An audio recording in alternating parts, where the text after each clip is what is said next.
தூத்துக்குடி மாவட்டத்தில் தாமிரபரணி ஆறு கடலில் கலக்கும் புன்னைக்காயலில் கழிமுகத்தில் மண் அடைத்துள்ளதாக அங்குள்ளவர்கள் கூறியுள்ளனர். இதனால் தண்ணீர் கடலில் கலப்பது தடைபட்டு மீண்டும் வெள்ள அபாயம் ஏற்படும் என்பதால் ஊர் மக்களே தண்ணீர் செல்ல பாதை அமைக்கும் பணியில் ஈடுபட்டுள்ளனர். கூடுதல் விவரங்களை எமது செய்தி ஆசிரியர் வேல்ராஜ் வழங்க கேட்கலாம். வேல்ராஜ், வணக்கம். ஆற்று நீர் கடலுக்குள் சேர பாதை அமைக்கும் பணியில் உள்ளூர் மக்களே தீவிரமாக ஈடுபட்டு வருகின்றனர். இதற்காக மாவட்ட நிர்வாகம் என்ன நடவடிக்கை எடுத்திருக்கிறது? விரிவான விவரங்களை பதிவு பண்ணலாம். நிச்சயமாக. அதாவது கடந்த ஆண்டு தூத்துக்குடி மாவட்டத்தில் பெருமழை வெள்ளத்தின் போது இந்த கழிமுக பகுதியில், அதாவது சவேரியார் முட்டு என்று சொல்வார்கள், தாமிரபரணி ஆறானது வங்கக்கடலில் கலக்கும் பகுதி புன்னக்காயலில் உள்ள சவேரியார் முட்டு, இந்த பகுதியில் தான் பெருமளவிலான தண்ணீர் கடலுக்குள் சேரும். இந்த இடத்தில் தற்போது மணல் திட்டு காணப்படுகிறது. மணல் சேர்ந்து திட்டு போல காணப்படுவதால் அணைகளில் திறக்கப்படுகின்ற, குறிப்பாக பாபநாசம், மணிமுத்தாறு உள்ளிட்ட அணைகளில் திறக்கப்படுகின்ற தண்ணீர் தாமிரபரணியில் பாய்ந்தோடி, அதாவது நெல்லை மாவட்டம், தூத்துக்குடி மாவட்டத்தில் பல்வேறு பகுதிகளில் பாய்ந்தோடி இறுதியாக புன்னக்காயலில் கடலில் கலக்கிறது.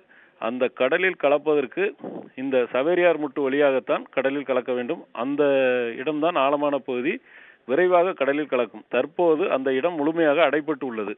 முழுவதுமாக மணல், அதாவது கடல் அலையின் காரணமாக மணலால் அடைபட்டிருக்கிறது. 50 மீட்டர் அளவிற்கு அடைபட்டிருப்பதால் அதனை அகற்றுவதற்கு அந்த ஊர் மக்களை, அதாவது காலை முதல் தகவல் சொல்லியிருக்கிறார்கள், தங்களுக்கு பொக்லைன் வேண்டும், பொக்லைன் மூலமாக அந்த கழிமுக பகுதியில் சவேரியார் முட்டு பகுதியில் அடைபட்டிருக்கின்ற அந்த மணலை அகற்ற வேண்டும் என்று காலை முதல் இதுவரை பொக்லைன் எந்திரம் வராத காரணத்தினால் அவர்களே கைகளினாலும் தங்களுக்கு கிடைத்த பொருட்களை கொண்டும் ஒரு வார்கால் அமைக்கும் பணியை தற்போது செய்து வருகின்றனர்.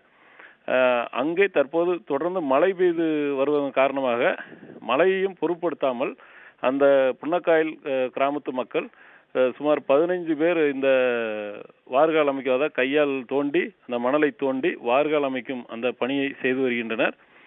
இது குறித்து அந்த கிராமத்து நிர்வாகி ஒருவர் தெரிவிக்கும் போது, அருகில் இருக்கின்ற தாரங்கதாரா கெமிக்கல் TCWவில் இருந்து தங்களுக்கு பொக்லைன் தந்து உதவுவதாக தெரிவித்திருப்பதாகவும், விரைவில் அது வந்துவிடும், அது வந்துவிட்டால் உடனடியாக நாங்கள் இந்த பாதையை சீரமைத்து விடுவோம் என்று சொல்கிறார்கள். மாவட்ட நிர்வாகம் இதை முறையாக பராமரித்து சீரமைக்காத காரணத்தினால்தான் கடந்த முறை வெள்ளம் வந்ததாக ஒரு குற்றச்சாட்டு முன்வைக்கப்பட்டது.